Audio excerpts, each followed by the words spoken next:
In Kentucky, a vast network of natural caves stretching hundreds of kilometers. How was this massive labyrinth discovered? And how did a raw material found buried in the caves help change the course of history? We continue to explore the cave because we have by no means found all of it. Thousands of kilometers away in Croatia, this underground military base was one of Eastern Europe's best-kept Cold War secrets. How was this impenetrable fortress destroyed? And how are the locals keeping its legacy alive? It's unbelievable that things like these actually survive. And in the UK, this once prosperous mine was the center of a booming industry. Yet a century later, it was suddenly abandoned. What happened to this forgotten frontier? And how is it being rediscovered? We can actually see this mud has been completely undisturbed for at least 120 years.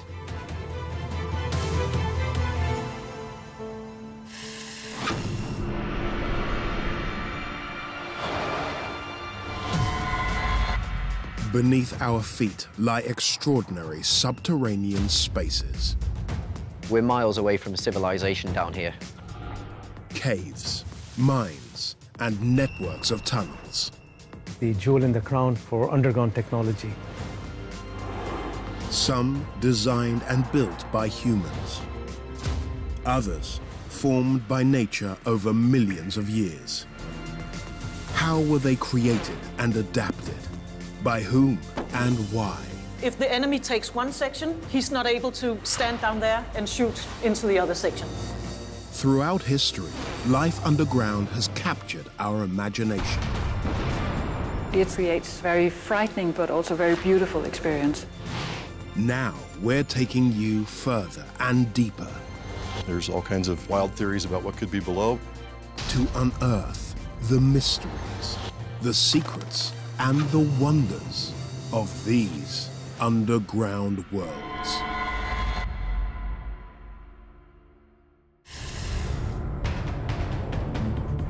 Beneath the wooded lands of Kentucky lies the longest cave network in the world.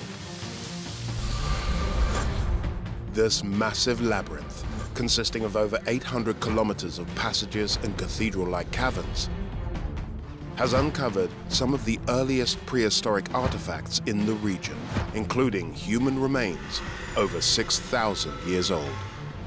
Native Americans had to be pretty hardcore cavers. We continue to explore the cave because we have by no means found all of it. This subterranean maze has many mysteries, including one that may have changed the course of American history. They would pump it to the ceiling to be made into gunpowder.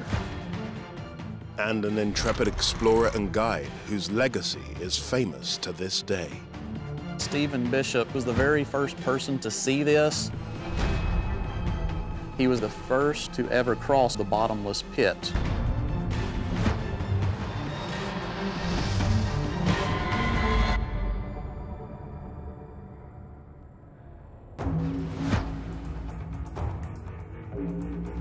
For thousands of years, humans have been exploring Mammoth Cave in Kentucky, the longest cave system in the world.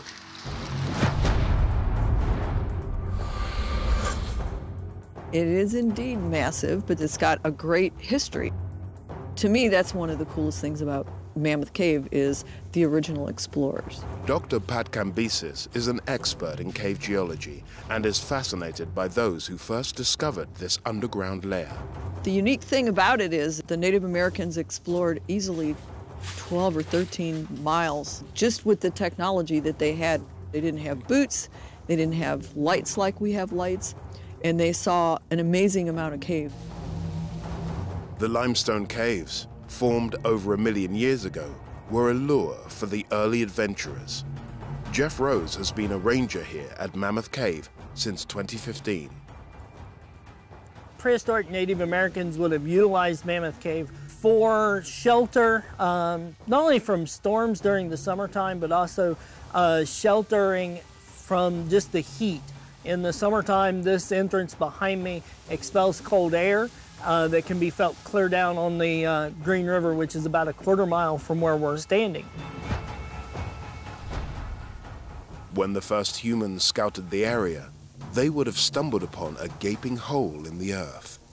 As the early explorers ventured deeper into the caves, they came across mysterious, glistening walls. The cave would have just literally sparkled, the walls, the ceilings, the floor even. When the light hits them, they just reflect that back at you. And they found out that this stuff was soft enough to knock it off the walls.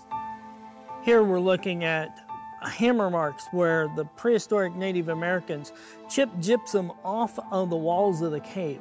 This gypsum calcium sulfate, they would harvest it. It could have been a ceremonial thing. It could be used in paint.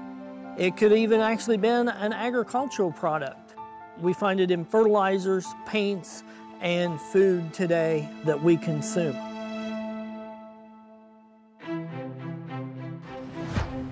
Using mussel shells gathered from the nearby Green River, the Native Americans mined many different materials from the passages of the cave. The other minerals, selenite, only has one use, and that is a laxative. Epsonite is fertilizer and for soaking aches and sprains. The mining was extensive. The prehistoric Native Americans would travel upwards of about 20 miles of Mammoth Cave. There were several other entrances that would later be connected to Mammoth Cave, that they would have utilized those sections of cave as well.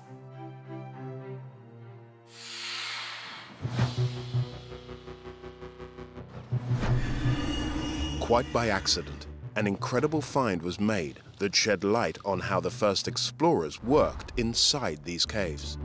One of the guides that worked for Mammoth Cave discovers a body underneath a rock. Archaeologists for the National Park Service carried out a forensic examination of the body to discover how this prehistoric miner died. It appears he had been digging on a sandstone ledge. The rock above slipped and he was trapped. His body was well preserved when it was found centuries later. He became affectionately known as Lost John. In addition to the prehistoric miner, thousands of artifacts, including pottery, woven cloth, and a handful of drawings were also unearthed. So here is one of the prehistoric Native American drawings that we see in the cave. They believe that the cave became more ceremonial. Mammoth Cave lay undisturbed for around 1,300 years, until European settlers once again uncovered the extensive passages in the late 1700s. It was around this time the most noteworthy discovery occurred in these caves, one that may have changed the course of American history. Europeans would have tested the dirt in the cave, and it contained saltpeter. Also called calcium nitrate, the valuable saltpeter can be used to make gunpowder.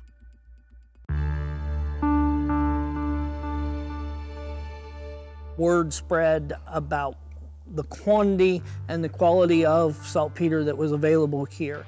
During the Revolutionary War, the demand for gunpowder skyrocketed across the country. The saltpeter operation in Mammoth Cave became an essential part of the war effort. They produced 400,000 pounds of nitrates. That number by itself is just amazing. Without this nitrates, it's hard to tell where this country would have been at that time. This right here is one of the leaching vats that were used for the War of 1812. It's still in place here when the war ended. The boxes were used to leach the nitrates out of the soil. Leaching is a process of extraction by dissolving the nitrates. Once they got that nitrates out in liquid form, they would pump it to the ceiling and gravity feed it back outside, where they would cook it down to the nitrate crystals, and then they would ship that off to be made into gunpowder.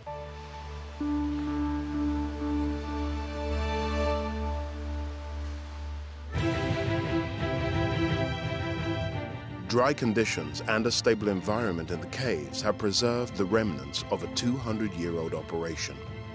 But after the War of 1812, there was no longer a demand for domestic saltpeter, and the cave's owners needed to find a new source of revenue to keep it operational. Thanks to the pioneering work of one brave man, new discoveries were about to be made. No one had ever done this type of exploration before.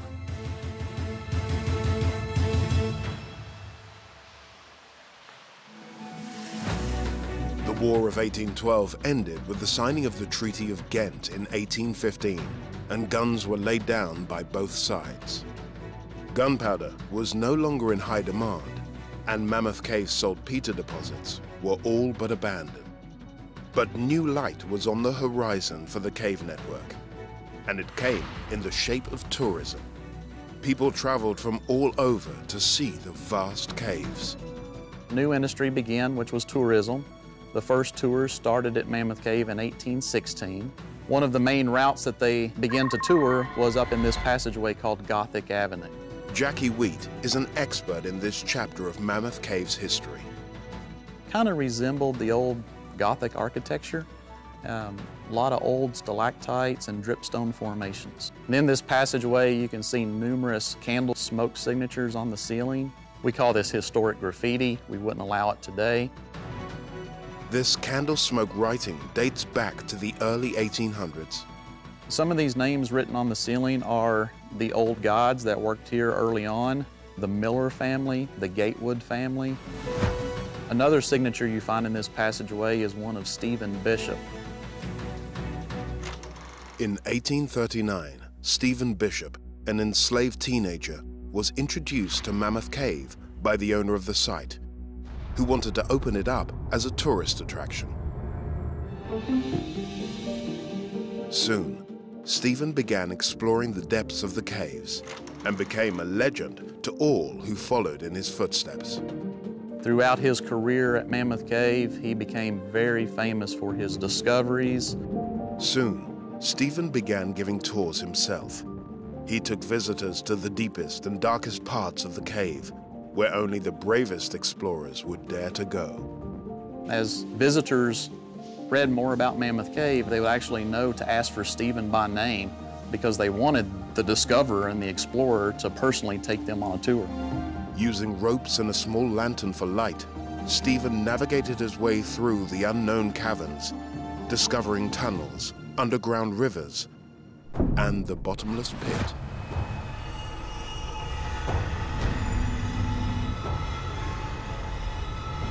He was actually the first person to ever cross what's called the bottomless pit.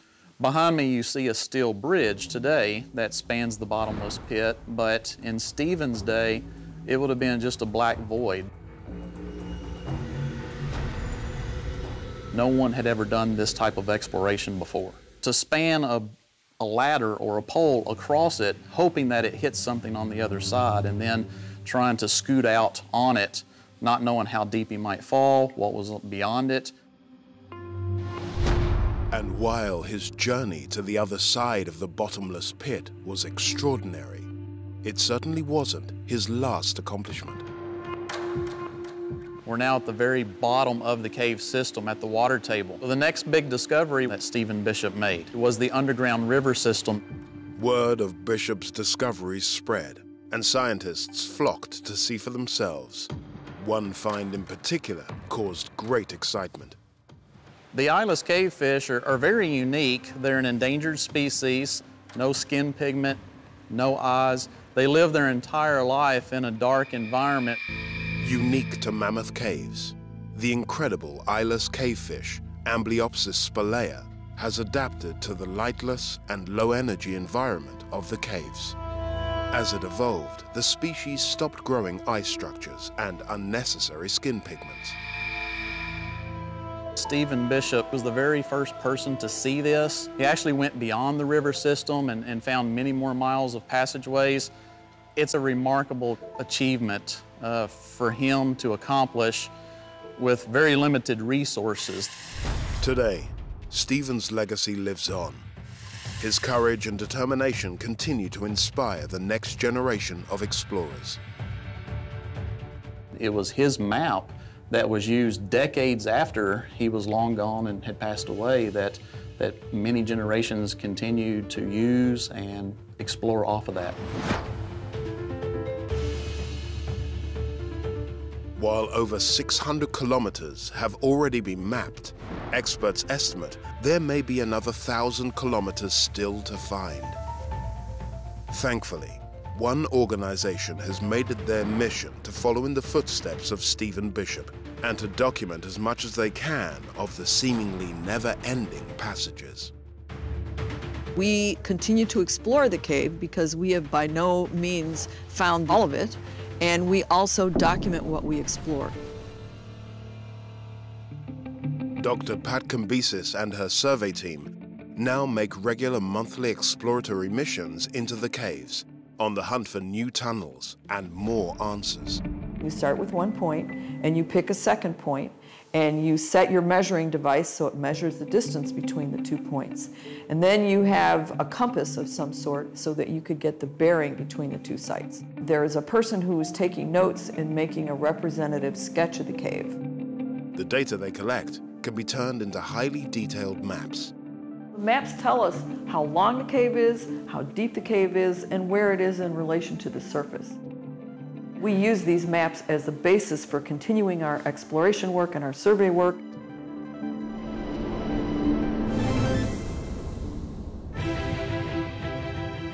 Mammoth Cave, a tunnel system that truly lives up to its name. Its enduring allure is the promise of secrets hidden in the depths. From ancient times to the present day, people have sought to understand the mysteries of this labyrinthine network. But the lasting lesson when it comes to Mammoth Cave is that there is always more.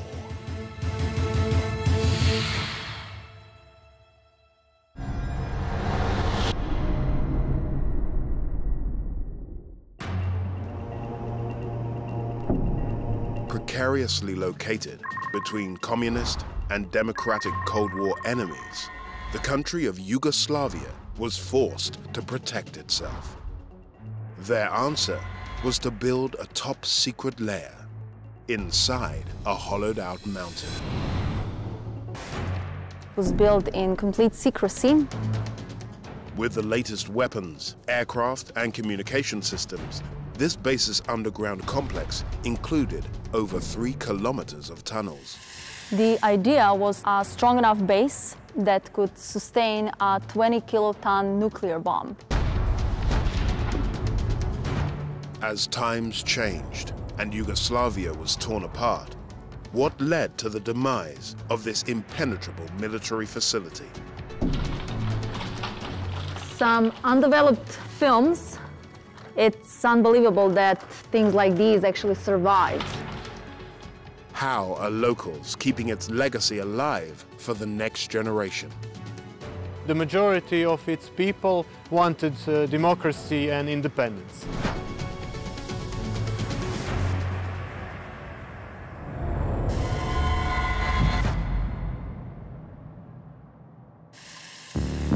World War II hadn't officially ended before the next round of geopolitical tensions were already brewing.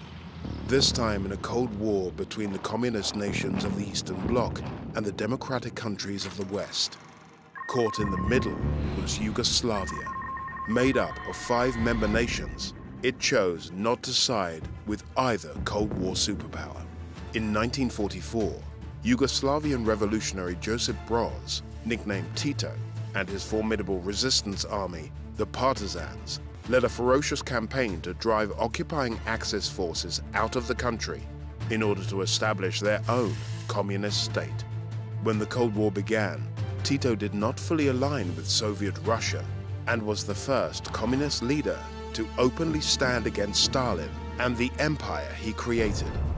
Tito embarked on one of the most ambitious military defense projects in history, codenamed Objekat, to protect Yugoslavia from foreign attack.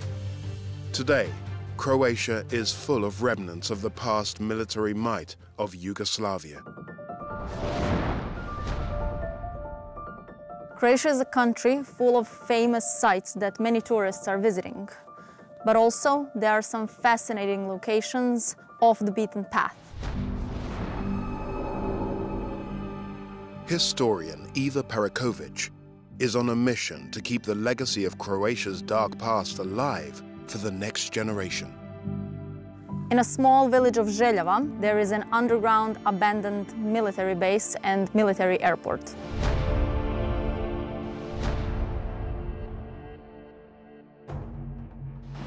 Željava Air Base, part of Tito's top-secret Objekat military installations, was built deep into the mountains near where Croatia meets Bosnia.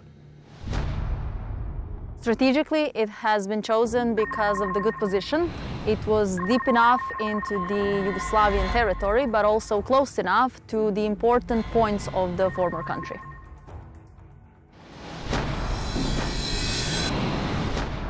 Hidden for 5 decades, no one knew about Tito's military masterpiece while it was operational. Inspired by hangars used by Swedish Air Force. The construction of this place lasted from 1948 till 1968. It was a top-secret project. Throughout that time, it was built in complete secrecy, and over $6 billion American was spent on it. This makes it the biggest European military project and definitely the most expensive one. When I came here for the first time almost 7 years ago, I was shocked by the size of it and by the story about this place, but also with the fact that prior to that point, I did not know that this place exists.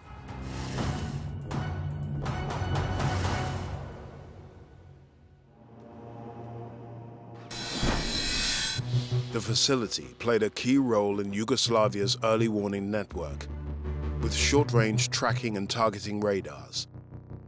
It was also armed with surface-to-air missile systems. The idea was to build a strong enough base that could sustain a 20-kiloton nuclear bomb, equal to the one dropped on Nagasaki. The huge amount of knowledge, expertise, and experience was put into this place.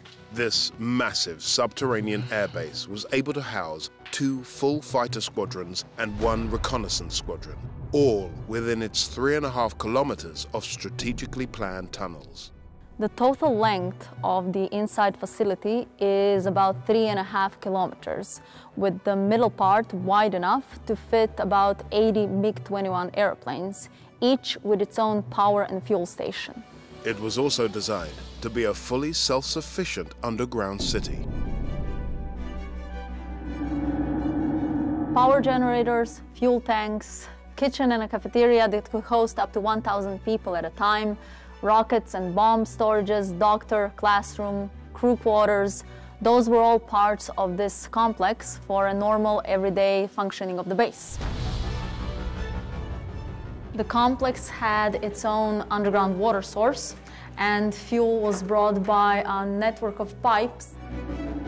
Fuel lines were cut through the mountains from oil stores, running underground for 21 kilometers into the center of the base. The top-secret airbase, operational throughout the Cold War, was almost entirely impervious to outside attack.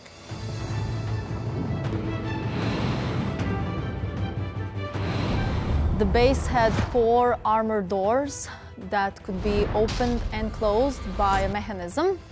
They would actually slide on a track, which would push them into this little room so they can stay open. But as Eastern Europe entered the 1980s, everything was about to change, and the Željava Air Base was to serve a new purpose. During the Cold War, Tito and his resistance army had established and maintained the communist state of Yugoslavia. But soon after Tito died in 1980, the communist threads that had held Yugoslavia's territories together began to disintegrate. Once the USSR and Soviet bloc also began to unravel, the end was inevitable. Fall of the Berlin Wall in 1989, East European countries went through democratic changes. Jörg Hovatin is a curator at the Karlovac City Museum not far from Željevo. Yugoslavia was one of those countries. The majority of its people wanted democracy and independence. But there was a faction within the country that opposed reform, and a tense period of civil unrest began. Those democratic changes were opposed by Socialistic Republic of Serbia. Tito's surviving Yugoslav National Army was Serb-controlled. So Serbia used military force, the so-called Yugoslav People's Army, to prevent those democratic changes in other countries. So that is basically how the Croatian War of Independence started. Or we call it in Croatia the Homeland War. The Croatian military was outnumbered and outgunned compared to the Serbs. Croatia had inferior weaponry and a lack of equipment. On the other side, there was a much stronger Serb-controlled Yugoslavia People's Army that was built through decades during the Cold War. So in the beginning of the war, it was a very unfair fight.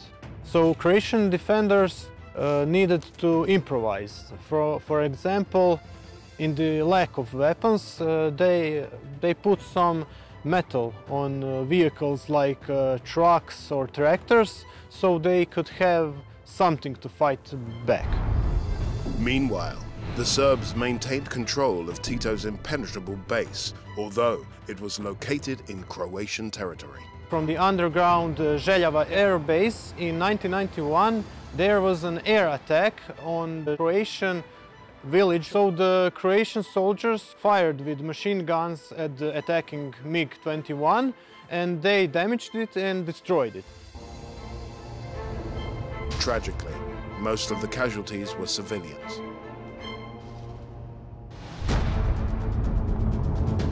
Inside Željava Air Base, much of the original operational machinery can still be seen. The base had two power plants inside, and the first smaller one was right next to entrance number 1. And it's actually amazing to see the leftovers and the size of the machinery that was used.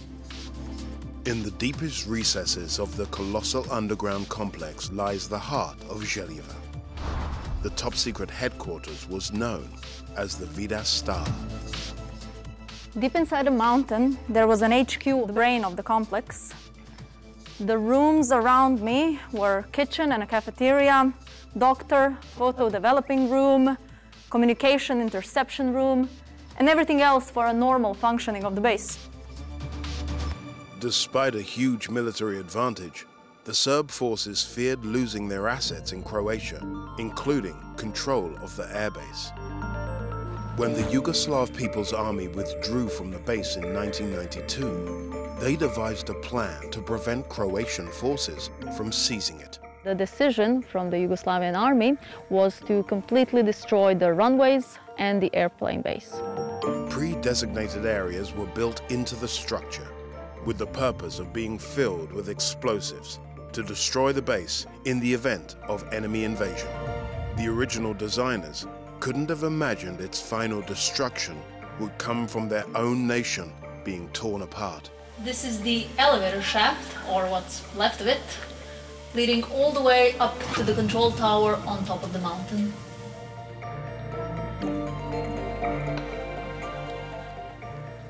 It's a fuel tank, the only one that survived the explosion.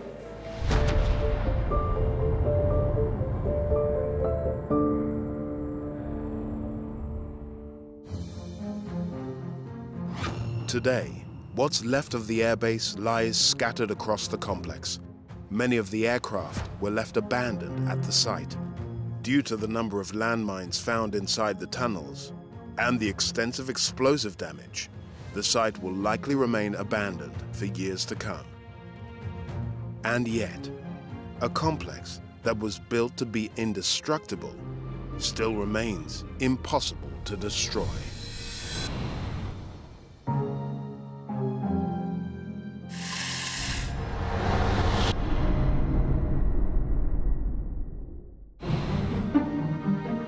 High up in the Cambrian Mountains is the site of one of the most extensive underground mining networks in central Wales. Many people, even locals, aren't aware of how much secrets are still hidden underground in this valley. For more than 4,000 years, miners have been drawn to this remote site to unearth valuable metals. Many hundreds of thousands of tons of lead ore came out from these mountains. We've got mining taking place in this valley right up until the last 100 years. While this prosperous mine was once the center of a booming industry, it now lies abandoned. The soil and everything else had fallen in and completely barred entry. But locals are determined to preserve its legacy. What caused this once flourishing mine to close? It was a matter of leave no stone unturned to find every ounce of it. And what does its future hold? There's still hundreds of miles more of these mines across the region still waiting to be discovered.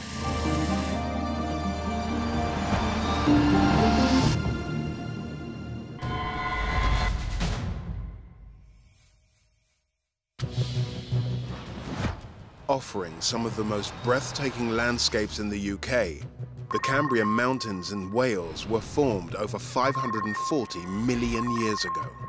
Within them are hidden treasures, if you know where to look.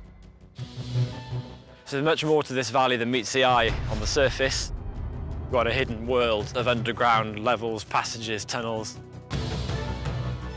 Comistvith Mine, one of the most recently excavated, is known for its rich geologic diversity. Its tunnels cover nearly 8 square kilometers. Mining expert Johan Lord is on a mission to explore this forgotten frontier.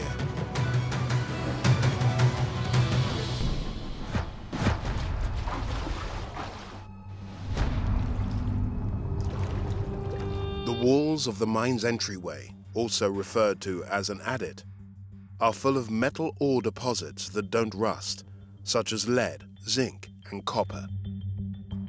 We are currently standing in one of the many cracks that go through the Earth's crust, known as faults. They serve as sort of escape routes for magma rising from the Earth's core millions of years ago through volcanoes, and this magma, carrying all sorts of minerals, condense and solidify within these cracks in the Earth. And as they cool down and solidify, they form metal ores within these cracks. And these are what are known as the lodes, which the miners then follow. Miners have been following the veins here for thousands of years.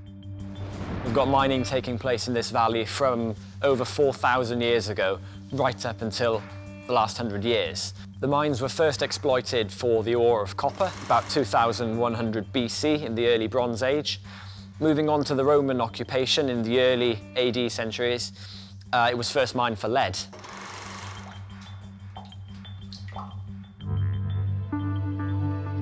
Lead was the principal ore mined here from medieval times through to the Industrial Revolution. For a while, the market for lead was so strong that it was more expensive than silver. However, by the 1830s, as mining expanded in other countries, demand for Welsh lead plummeted. Mine owners had to act fast to keep their expensive operations afloat. So they turned their attention from lead to zinc. In the early 20th century, you had zinc rising to be a very prominent factor as well. Zinc was predominantly used for brass making and coating metals such as iron and steel to prevent them from rusting. It was a matter of leave no stone unturned to find every ounce of it, because that deemed how much the miners were paid at the end of the day. And this was one of the last chances which the mine had in a desperate attempt in the early 20th century to encounter new reserves of ore. And the level actually ends right here, with no mineralization at all. By the 1930s, there was no more mining, and the workings lay abandoned. They just gave up, they ran out of money, and this was the end of it. Today, only a few remnants of the mine's former glory remain. Still, mining enthusiasts like Johan have been exploring the abandoned mine for decades, searching for new adits. And after years of searching, Johan might have found one. My friends and I dug this out recently. It took us about 3 or 4 weeks to dig this particular adit open, pick and shovel work. The entrance to the adit had collapsed over the years. There was a weak timber-braced entrance which had rotted away, and the soil and everything else had fallen in and completely barred entry. So we had to dig down through that collapse in order to break through into the solid rock level which we now have on the other side of that collapse. Once Johan and his team had cleared the entryway, it was easy to see that their hard work was well worth the effort. Judging by the items and the rewards that we found in here, it was unlikely that any other explorers had been in here. We have some really good footprints here, so we can actually see the heel prints on this side, the clem as it was called, and all of those individual hobnail marks. So even though it's in fresh-looking mud, this mud has been completely undisturbed for at least 120 years when the last miners walked through this and left their mark. Quite remarkable. Once miners removed all the natural riches hidden within the walls, they would abandon their equipment, leaving behind artifacts that are just now being uncovered. This part of the mine closed about 140 years ago. Among the first things that we found was a tally stick, and there's a bunch of X's engraved with a knife onto the top of the stick, counting how many wheelbarrows of ore were taken out of the mine. These are the remains of some explosive boxes. There's actually a miner's boot print still on this plank of wood here. Today, navigating these tunnels is very different to how it was over a century ago. And what these artifacts tell us about the dangers of mining these narrow tunnels is remarkable. The box was a dynamite container, 2 scrapers in the middle, and a charger. The scrapers were used to clean the dust out of that shot hole before the naked gunpowder was poured in using the charger. And the charger is a long metal spoon, essentially, in which the naked gunpowder was loaded, and it was placed into the back of the shot hole like that. They were later made out of copper or brass, but this one is iron, so this would actually produce sparks, which was yet another large danger to the people who were operating it. Despite the dangers, mining in 19th century Wales was a lifeline for those who were prepared to endure the horrors of this subterranean world. There's a very eerie feeling about the artifacts.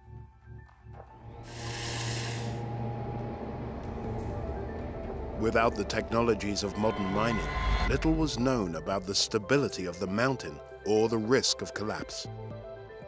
Even if the risk was known, materials didn't exist to properly protect the miners in the event of a disaster. On the heads was a felt tulle, or a hat. This is original to Cumbersmith Mine. And the candle would have been placed, and we can still see a little black smudge there, where it would have been, on a ball of clay on the front of the tulle.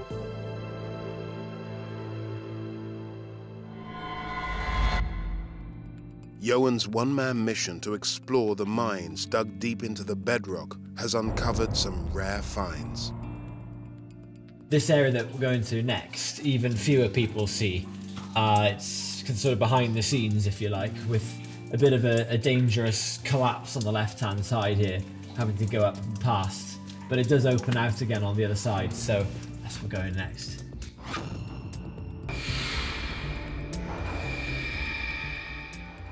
Conditions in these deep adits have helped preserve the wood. This area of the mine is actually held up by some more timbers up there, with several tens of tons of deads or waste rocks stacked up on top of them. What we have the nicest artifact here is this ladder, which would have once been common throughout this mine. Now, surviving sections in such good condition as this are quite rare. This ladder is about 150 feet long, joined together in various places, and about 120 years old. And it would have enabled the miners to walk in the main adit, where I'm standing, and to climb up 3 or 4 levels. Just walking the drifts was a treacherous business in the 1800s. But workers here also moved tons of rock. miners had to come up with ingenious solutions to transport heavy ore out of the tunnels. This was to some extent the nucleus of the mine during its later period. In about 1900, this skipway was built, which is basically an inclined railway going down to the lower levels that served as a main elevator, bringing ore from the bottom levels up to here and also down from higher up to here as well, where the ore would be loaded into the wagons to be pushed out to the surface.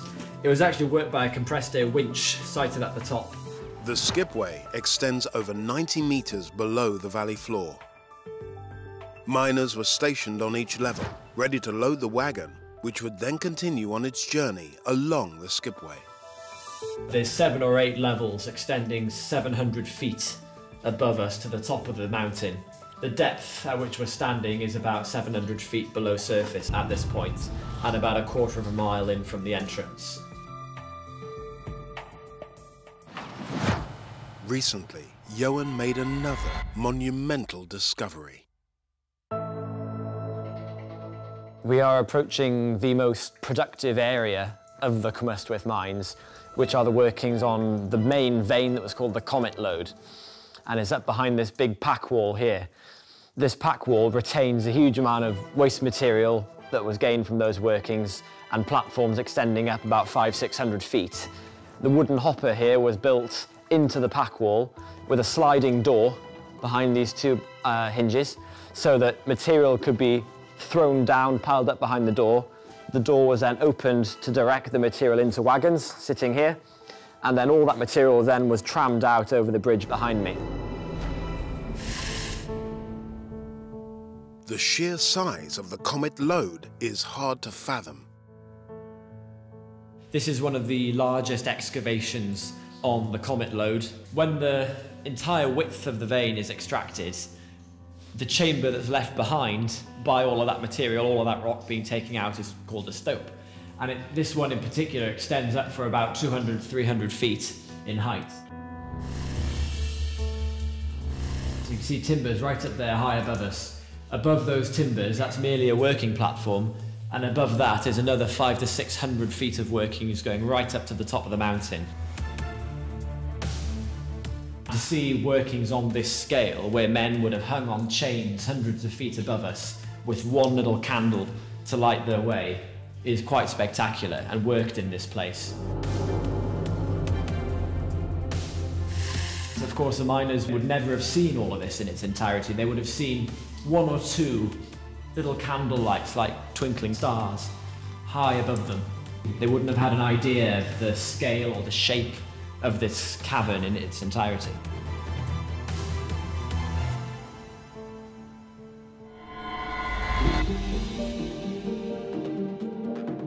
Through exploration, Johan is determined to delve into the miners' past and preserve their memory.